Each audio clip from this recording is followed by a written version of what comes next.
Good morning, my name is Dan Mace and welcome to my YouTube channel. Firstly, a moment of silence for all of those that haven't subscribed.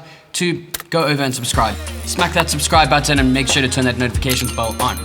Cool, alrighty. That excessive intro sequence is not reality. I dramatically affected a mundane morning to exhibit the idea of using sound and music to elevate the boring and make it more exciting. Filmmaking is really quite special and it's a lot easier than it seems. Maybe I'm just weird, but I remember when I started out, I was really scared of the industry. I was really scared to pick up a camera and step into the filmmaking world. I just thought I wasn't cool enough, I wasn't smart enough, creative enough, or trendy enough. But when I started, I just immediately stopped caring about all that shit. And the process of creating these films just took over and completely engulfed me. And now 12 years plus many failures and successes as a film director later, I'm able to make the films I want to make with rad people and get paid to do so. And with this new series, Creator Hacks. Brought to you by Epidemic Sound, the most innovative and user-friendly sound and music library out there. I'll be doing a once-a-month masterclass on the realm of filmmaking to help you advance your filmmaking career. To kick things off this year, I'm going to teach you about the most crucial, yet the most overlooked part of the filmmaking process, whether you're making Instagram reels or feature films, and that's the skill of sound and music. With the following 6 talking points, you'll be a sound and music professional. That sounds ridiculous, but you will within 10 minutes. We will discuss psychoacoustics, the magic in music, diegetic and non-diegetic sound, recording sound for your videos, how to source great sound and music, and lastly, how to perfect your sound and music in post-production. Sound is so powerful that it can transform human behavior. 4 years ago, the African country Kenya was experiencing massive segregation as they had 42 different tribes with unique beliefs.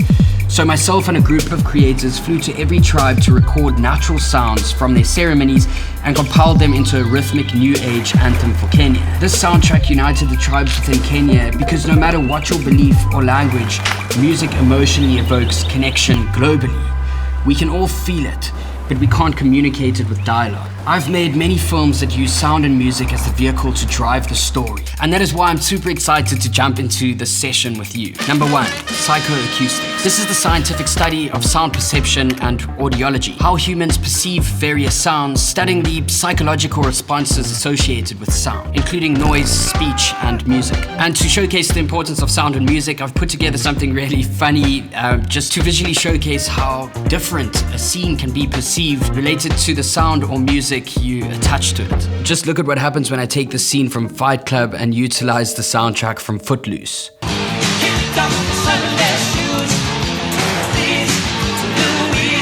Or this scene from Titanic with the soundtrack of Frozen.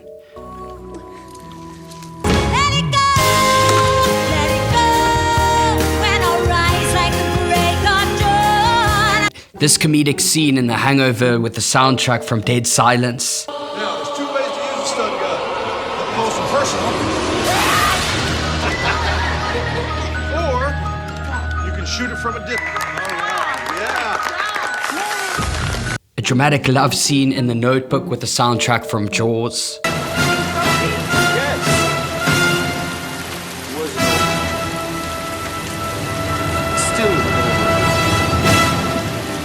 Point 2, why music is magic. What is it exactly about music that allows it to evoke emotion unlike any other sense? Listening to music, our pupils dilate and our pulse and blood pressure rise. Music activates large areas of the brain, including the auditory, motor, and limbic system.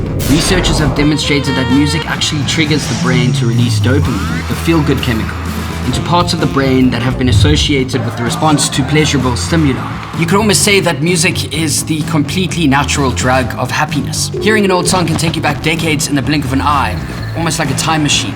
It turns out that music also stimulates the prefrontal cortex of the brain. Very familiar pieces of music act like soundtracks that trigger a very specific mental movie that starts playing in our head. Implicit, unintentional memories like this are durable as well as emotional. It is such strong connection that music can awaken Alzheimer's patients and is used to improve their lives. Number 3, diegetic and non-diegetic sound. Diegetic sound is a source which has a sound on screen. They are noises which haven't been edited in. For example, me speaking to camera or banging this bottle on the desk. Non-diegetic sound is a noise which does not have a source on the screen. Like now I could add in the sound of a train station next door or ambience of being inside of an airport or in a stadium. But not just ambient sounds, it could also be music, voiceover, or sound effects. Non-diegetic sounds are often used to add drama to moments that would be silent without it.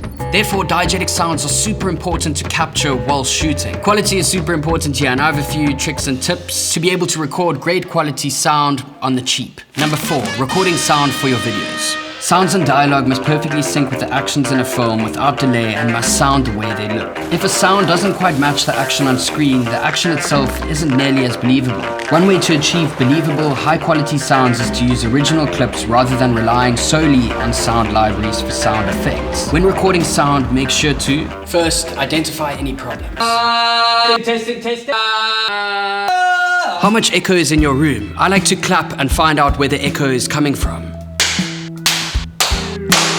All rooms are dynamic, and some parts of your room may be better suited for recording than others. But just because there might be some echo in your room doesn't mean you should find a different room to record in. It might still work. Cover up hard surfaces like walls with books. Add a carpet to the floor, or in my case, AstroTurf to absorb the sound. Block any gaps to a larger room with a thick material. If you have some budget to spare, get some professional foam to absorb the sound. Or if not, you can make use of egg cartons. They really do work, and with some creativity, you can make something pretty rad. And if you're only doing audio, I know that this sounds and looks ridiculous, but you can make use of a blanket to cover the camera, dead in the space, and create really crisp audio.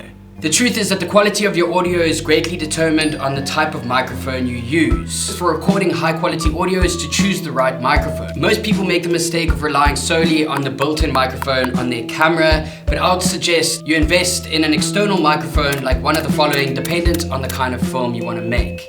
The desktop microphone, which sounds something like this, which you can use for shooting podcasts, voiceovers, one location, gaming, or news channels. Lapel microphones, there's many different options of these. I'm currently using the small one. These are what the older ones look like, and they also make one for your cell phone. Lapel microphones are great for shooting talking headshots on locations that may be loud, as they're very directional, and yeah, I just love them. They are great. A simple shotgun microphone, which is what I use mainly. It's great for ambience, for shooting on location. It's the most common filmmaker's microphone. But you do need to be vigilant when it comes to noises you can't control, like wind. When shooting with this microphone, make sure that you turn down what's known as the preamp, which is the internal sound within your camera, to as low as possible. Some cameras can go the whole way to 0, but with Canon you can go just before, and then rather turn up the volume on your microphone, and this will reduce the hissing sound.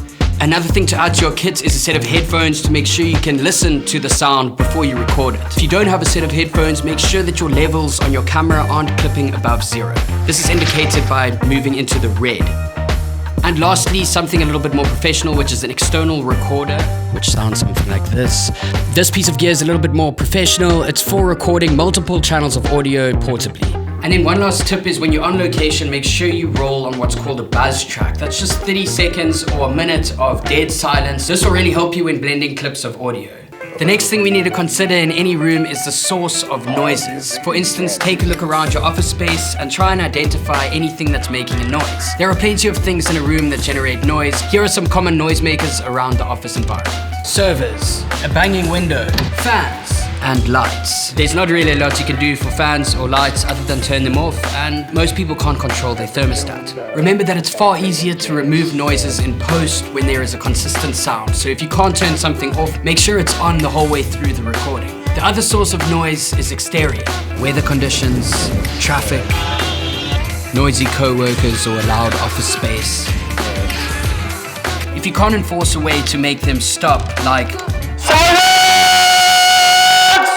It's best that you rather come in early in the morning or do what I do and just stay super late at night. Now let's move into how to source great sound and music for your videos legally. These are non-diegetic sounds and are usually very difficult to source in high quality, or when it comes to music, finding soundtracks that are solid as well as not overused like with most sound libraries. I work with Epidemic Sound and have for a long time now, as I believe in their product so much. I would swear by them as the best music and sound library out there. The team at Epidemic and myself share a common love and appreciation for sound and music in video.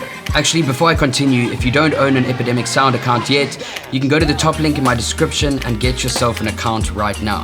If not, you can skip the section and go to this timestamp.